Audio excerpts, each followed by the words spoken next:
Hi everyone, I'm here with another productivity tip for you. This time we are taking a look at a calendar booking system, which you have probably used at least from the client side of things, where you have used somebody's booking system to sign up for an appointment with them. I know that my hairdresser uses a booking system for her calendar, and I know that I've signed up for sessions with coaches and other professionals who use these calendar systems. And as it turns out, there are some really decent free booking systems that can be a great help to educators, especially as you are trying to manage this new way of meeting with students virtually through Zoom or Teams or GoToMeeting or whatever it is that your institution is using. So the booking system that we are going to take a look at today is one that's called Calendly, but there are several others for you to look at. There's actually one that we use at the Online Learning Toolkit that is native to our Office 365 account, which is called Microsoft Bookings, which is a fantastic tool, but it is not available in the free education suite, which most schools subscribe to the free version of the education suite.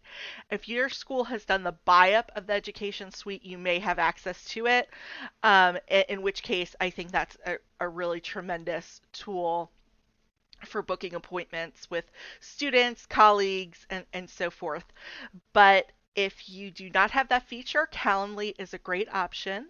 There is a free level that allows you to create one meeting type and create appointment slots based on your calendar, so it will fully integrate with your Outlook or Google Calendar, and it will, and or your iCalendar, and it will communicate to whoever wants to book time with you what time you have available, and they can sign up for a free slot, and then it will automatically migrate that appointment onto your calendar, so that time will be booked. It also reads your calendar, so it knows any appointments that you've added to your calendar, and it will automatically block those times. Even if you have selected that as a time that you're typically available for appointments, Calendly will see that and know, okay, that time is off the table, so we can't have a meeting then. And it also still allows you to be the primary manager of your calendar. So it's not like we're giving up all control to the system. We can still check our calendars every day, make sure that we are comfortable with the schedule that is happening. If we need to reschedule with someone, their contact information will be in the appointment. And there are all different types of features that you can set up. I'm going to walk you through some of those right now, and maybe consider using a tool like this to help you get a handle on your calendar and to make it super easy for students to set up time with you. So here I'm going to log into my Calendly account. It recognized my email address as being an Office 365 email address because that is the tool that we use for our email client. Everything we do is integrated with Office 365. So I'm going to continue to log in with Office 365.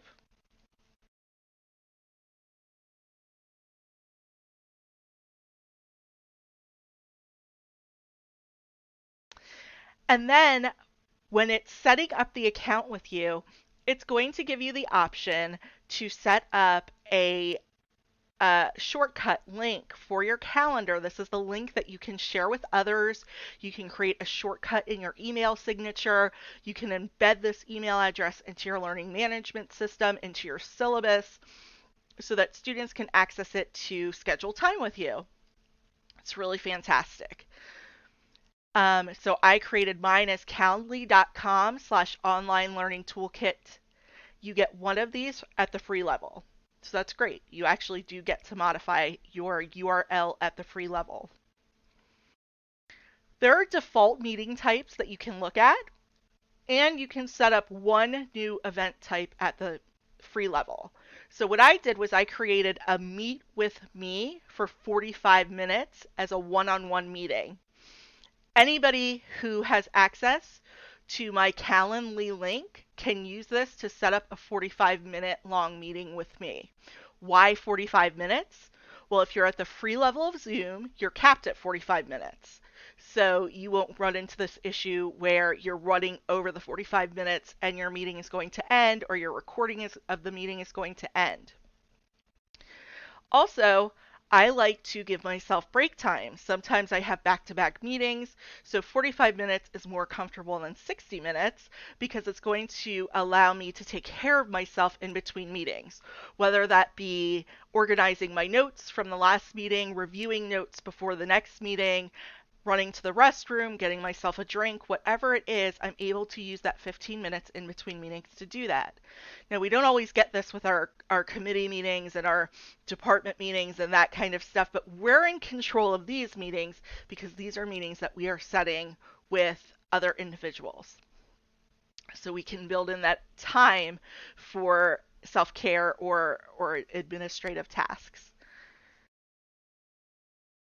I'm going to go into the settings for this meeting just to show you some of the options. But if you want to set up an event type like this, you just click on New Event Type, and it will walk you through the form that they've created to help you create this type of meeting.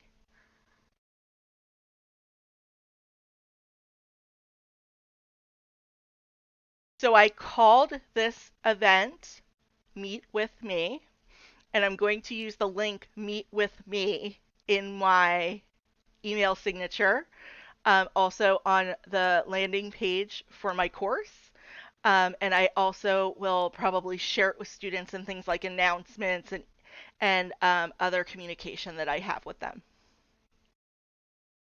It allows me to add these types of settings. For instance, I can allow people to schedule up to 60 days into the future with me.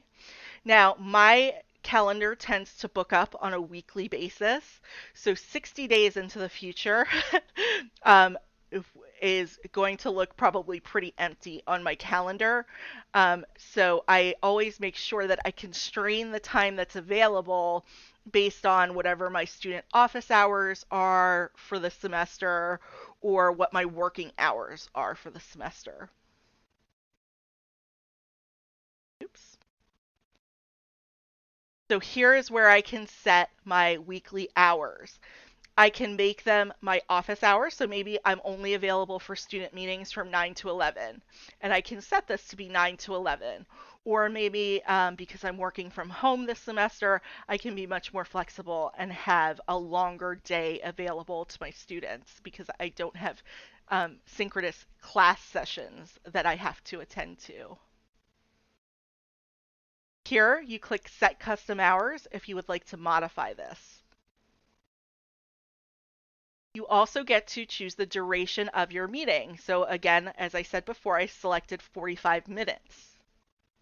And I can set any buffers I would like to have, time before a meeting or time after a meeting that I would like to build into the cushion for my schedule.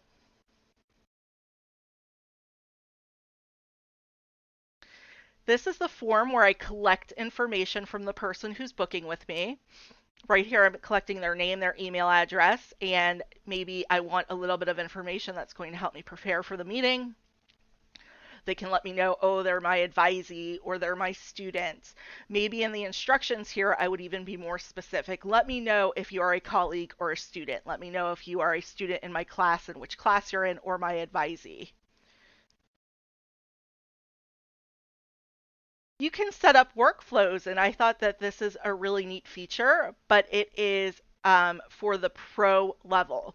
There are some affordable levels of this tool that would allow you to customize this workflow. So I think $60 is where it starts, $60 for the year. And it would let you create a really customized workflow. This is probably more of a business feature than it would be necessary for us.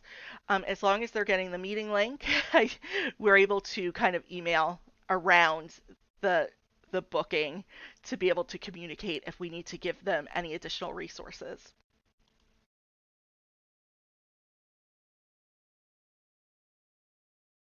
You can have a cancellation policy. You can set up email reminders to so that way your advisee gets an email reminding them that they have an upcoming meeting. You can send text reminders. There's all different types of notifications and reminders that you can have. What I like about the cancellation policy is that if it's too close to your meeting, you may get something, or you may be able to set up something where um, they cannot cancel it online any longer. They would have to contact you directly to reschedule or cancel.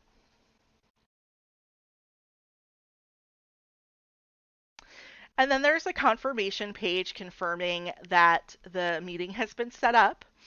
And there is also an option at the pro level to collect payments, but that is, I advise against collecting payments from students and colleagues. Something that I didn't point out that is, I think, one of the more impressive tools that we will find it especially useful right now is that there is the ability to customize the location for your meeting. So I was able to integrate this with Zoom. So that way, the person who's booking with me will automatically get that information. I don't have to set up a meeting for us. I don't have to share the link for the meeting. It's all going to happen here automatically. This is a real time saver for us. So if this is something that you're interested in experimenting with, I would encourage you to set up a Calendly page and try it out yourself. Book some time with yourself, see what that workflow looks like, see if it's something that you think that you and your students would find useful. I hope that this tip saves you some time. Let me know if you try it out. I'd love to hear about your experiences with this tool.